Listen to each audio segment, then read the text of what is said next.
Nakatulog ka ulit. Sabi mama, ano yung laway mo? Oh, sabi naman laway. Sabi ko, hindi, pawis yan. Pero ano yun, nakatapat na sa akin yung electric fan. Oo. Grabe nga. Eh, dapat magtatag-ulan na ngayon. Para mas lalong uminit. Sabi ni mama, ano daw, nag-i-start na daw yung El Nino. O, yun yung sabi sa balita eh. Grabe. Pero nakakatakot yun kasi ano yun eh, lakas ng ulan na dadalhin yung mga bagyo. Kasi sobrang init yung evaporate ng tubig. Malakas. Ah. Anong ginagawa? Inanoon yung hams. Sinimento ng mas dapat. Wow! Patusok na kasi yung hams nila eh. Butas yun! Yan yung pet peeve ko sa mga angkas eh. Dinadaan ako doon sa gilid nun. Magkakams na dyan? May hams na talaga dyan eh. Dito, wala. Meron. Meron dyan. Dalawang hams nyo dito eh. Diba gina nila itong isang hams? Ba't nakalaki yung kabilang gate? Alam mo kwenta eh, isang hams na yun. Ba't nakalaki?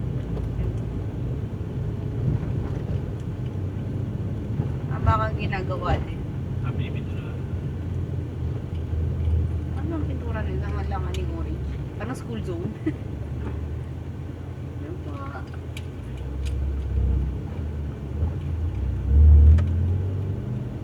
Alam. Gusto naman. Alam mo ba yung gamit namin patis ngayon? Yung patis ni Mami. Ilang buwan na kami hindi nabili Masasarap ng yung patis. natapak na natapak eh. Ha? Masasarap na natapak.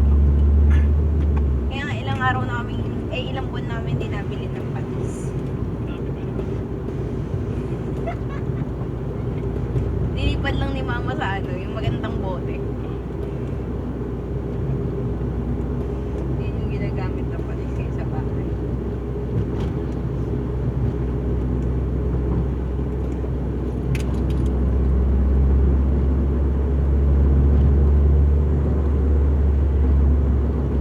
Hindi naman dito yung ulan.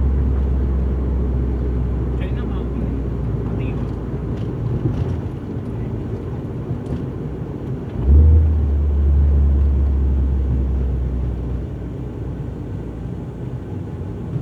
Ito pala yung kwento ko. Yung yung may YouTuber ako nakita. Ang niya, ang content niya, yung kakainin niya yung calorie ng yung matatabang tao. Maraming gumagawa na rin. Yung mga macho. Tapos kakainin niya yung Oo. daily intake ng mga matatabang. Oo, pero ang ginagawa niya, every 3 months, 4 months, bago mag-release ng bagong content.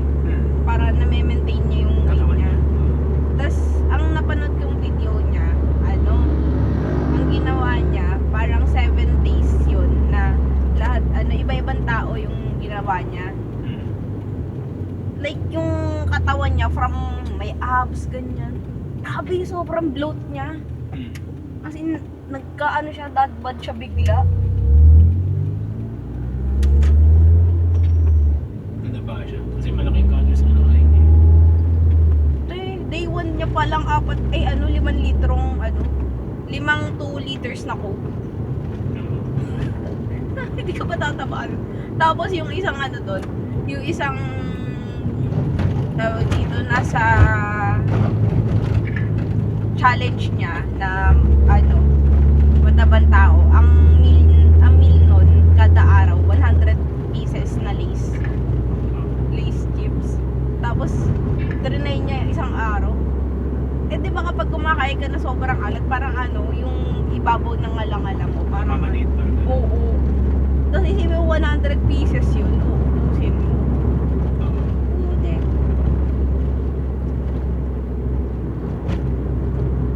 Pero yun talaga yung content niya, parang 6 years ago yun na talaga yung content niya. Puro ganun lang. Tapos every 3 months siya bago mag-post. Pero parang yung 6 years ago niya, medyo payat-payat pa siya. Like, may muscle naman, pero hindi siya sobrang visible. Oo. Medyo payat-payat pa. Pero nung yung mga neto-neto na, talagang buff na yung katawan niya. Kasi yung puputok na yung mga muscle ganun. Mm. So parang ang ginagawa niya, nag-aano siya. Ano tawag sa ganun yung pag kumakain ka na madami para maging muscle? Nagkakat. Hindi. May isang tawag dun eh. Bulking. Oo, yung bulking. Kaso ba't bulking yung kanya? Kasi Oo, puro ba't ano eh. Puro junk food eh. Mm. Pero nagwa-bulk siya tapos ginagawa niya muscle. Ano ang katawan niya ngayon?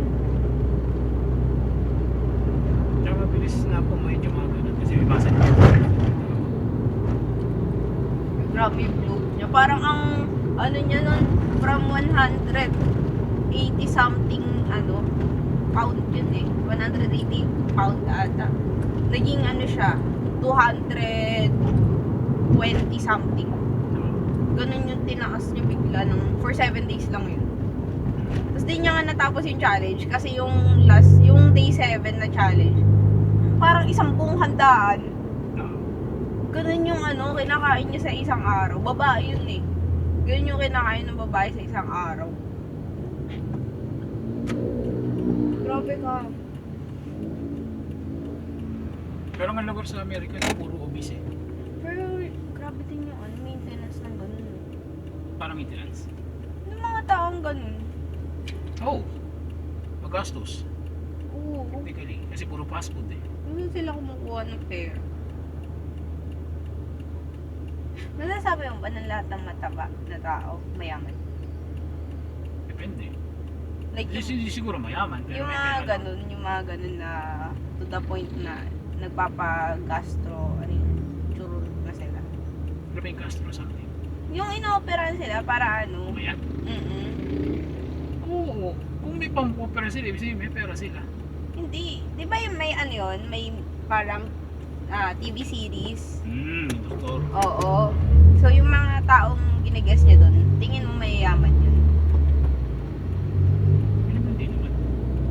Para umabot sila sa point na ganun nakakalala yung nila, body fats nila. Talagang di na sila nakakagalaw. Well, it depends eh. Depende. May mga genes kasi na talagang mabilis tumaba eh.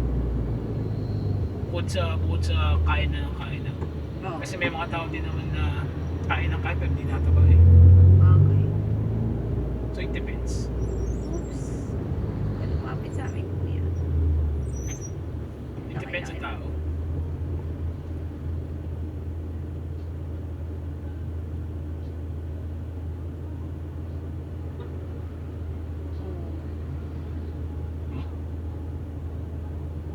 Ano ba? Ano motor ba?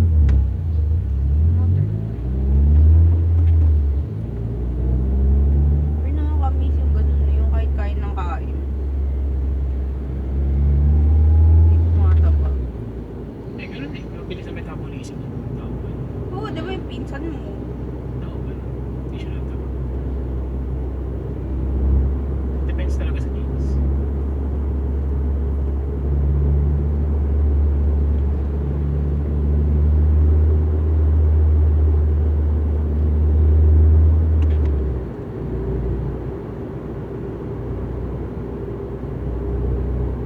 Pero paano kaya nila yung ginagawa doon sa inang opera? Para ang ini-stop nila doon yung cravings eh. Paano kaya nila yung ginagawa? Depende. Depende sa procedure. Ano yung tinatanggal sa chan ng tao?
magpapaano, magyayaya ng tendency niyan. Oo, basta may magkakarosh or something. Ito ko tawag ng tagulan eh. Yung mga commercial building. Ah, mukha. Damn. Tagulan. Ang town center.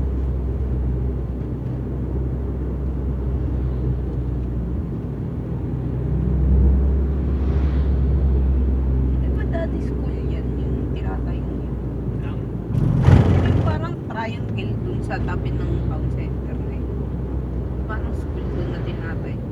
Nung bago lipat kami dito, ano pa yun eh, ginagawa na. Hanggang ngayon, inabandon na lang siya. Naubusan siguro ng pondo. Stop yung project. Wala, ano, hindi na binalikan eh. Tignan mo, ang lalaki ng biga nila. Kahit ano. Yung Ang lalaki ng biga nila. Tapos nakita mo yung bumagsak sa ano. malibis lang. So, technically, under ano nga eh. Well, parang halos lahat nga ng building sa Jensen natin. May structure. Madaming, well, malakas naman natin kasi talaga yung saving. Madami. Yes. Send mo sa akin yung account ng ng Netflix at password. Yan ko na talaga sa'yo dati. Hindi ko na mahanap. Mataas na yung hahanapin ko pa. Okay. Yeah, bye-bye.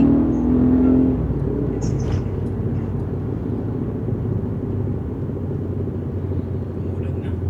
Netflix. GG's. Ano ba nga nakakarating? Hindi yan, babe. Di nga yan dito. Kaya lang langit. Hindi pa yan yung dilim na pangulan. Kapag ano pa uwi ako, maambon. Oo. Pero ano lang, maaraw yun maambon, pero mahina lang. Tapos may nawala din. Nagulat ako, sabi ko kay kuya. Nagtaka ako kasi, pagdating sa akin nung rider, ano siya, medyo may patak-patak yung helmet niya, ganyan. Maambon ka. Tapos paglabas namin, maambon nga. Buti na wala naman.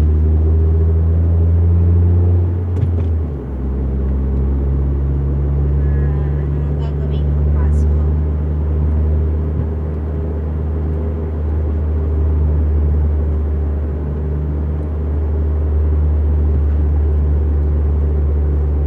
Maririnig talaga yung kadaldalan ko sa video mo. Nasal voice. Basically, May sakit ang buuan. Ay, oo.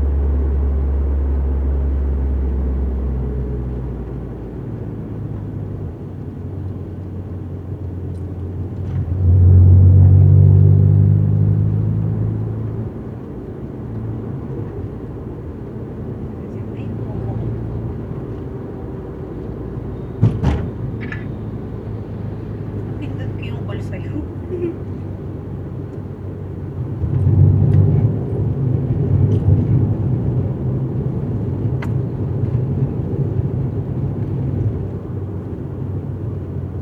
Smoke emission testing center. Ba't sa tato na sila?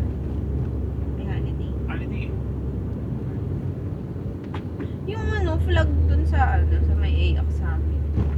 Ang color red, white, blue. Sa may AX. France yarn. Kung alam ko yung alam Francis. Tawa ako, nakita ko siniset up nila kahapon. France yarn. Kinulang ng dilaw. Walang stars.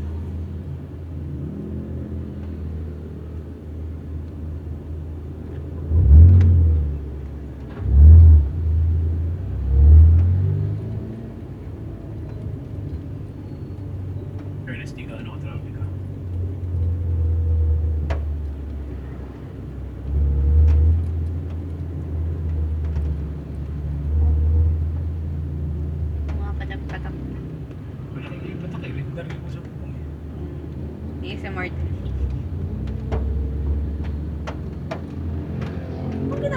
mo, kuya? GTA. Pinilit mo lumiko, di mo na lang inantay. Siyempre sabi ko, ba't kumain? Kaya nga yung busog eh. Akala ko liliko siya. Sabi ko sana wala naman signal. Iwasan niyo pala. Walang patok.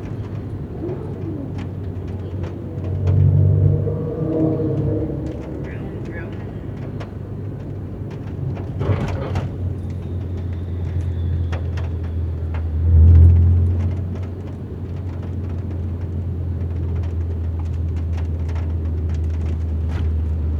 Kasi nga ako kanina, alas 2. Nakatulog. Nakatulog ako ulit kanina nung nung after ko magligpit. Oo. Nukit ako. Mga bago ko umalis. Nukit ko, nanonood ako video, nakatulog na naman ako. Tapos kagabi, nanonood din ako ng video, nakatulog ako. Kasi pagising ko, nagtataka ko, ano yung tumutunog? Akala ko nga akala ko nga naglalaro ka. Kaya di ako chat ng chat. Nagpe-play, Nag-chat lang ako. nagpe-play pa rin yung video sa akin. Tapos kwento nga ni mama si Eri daw nasa baba, bagala pa. Tutulog na ako, gala-gala pa yung anak ko. Tapos nagsarado na daw siya sa baba lahat. Ayaw pa daw umakyat na Eri. Eh, dyan na lang daw nagpaakyat. Kulit nga na Eri. Ano yun eh, di ba pag nasa baba siya? Tapos pag akyat na siya, doon pa lang sa may tapat, doon pa lang sa pinakatuktok na hagdan. Pag papasok na siya ng kwarto, hihingi na yun, sabi niya, "Ah?" Gagano na yun, parang magsasabi siya na nandito na siya. Tapos kapag inayaan ko lang siya sa baba, out of nowhere, akyat lang yun. Ganyan. Tapos tuwing akyat talaga siya, bigla siyang mag-iingay na, "Ah?" Gaganon yun. Ang kulit. Oo, mahal yun. Talino eh. Oo, nagsasabi siya na umakyat na siya. Tapos sasabihin ko sa kanya, ba't umakyat ka na? Sige, doon ka lang sa baba kasi nga mainit sa School kwarto. to, di ba? Oo. Property for sale. Baka wala na. Wala na. May tatawag si mom. Oh. Ano? Ay, yung code? Sige, wait lang. Hindi ko na pa nasin. Code.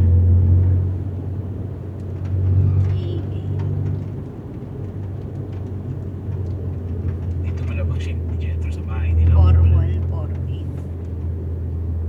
4148. Ang dami pala dito commercial kaso masyadong looban. Pangit. Dito lang Oo, yung man magiging ano nyo. Hindi, tsaka meron di kalaban dito Yadeya.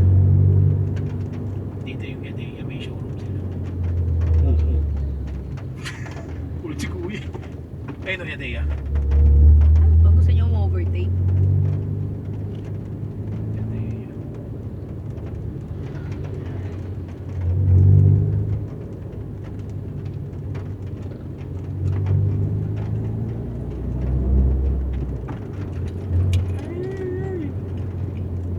Oh. Teka. Ang incorrect. 4148.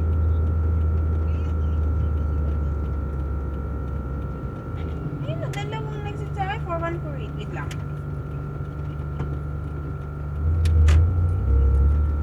219. Hindi. 4148 nga. 4148. Baka naman mali yung sinabi mo. Sinend ko talaga sa'yo. Baka mali yung sinabi mo. Ayun nga, sinend ko screenshot.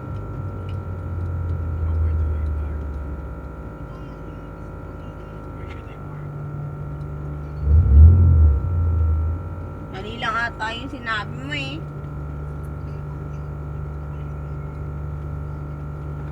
Uy, may, may tinik yan. Yung bugambilya. Nakausli. Sabi ko may tinik. Okay, andito na kami. Ito yun ako. dediretso mo dyan sa Bugambili, may tinik yan eh.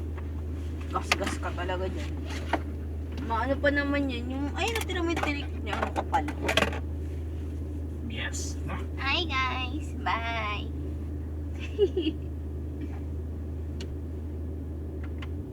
Ligaw. Pinatay mo na? Dito na tayo sa bahay ni Jethro. Kala ko pinatay mo na.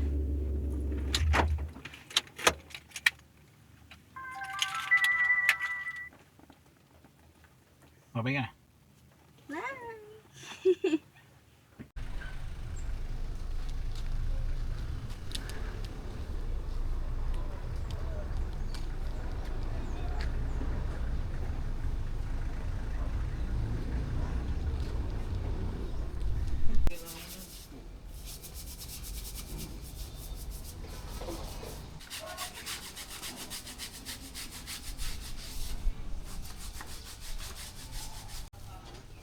Sabi ko, Min, mga ganun ako. Tapos pagtingin ko, si mama, akala ko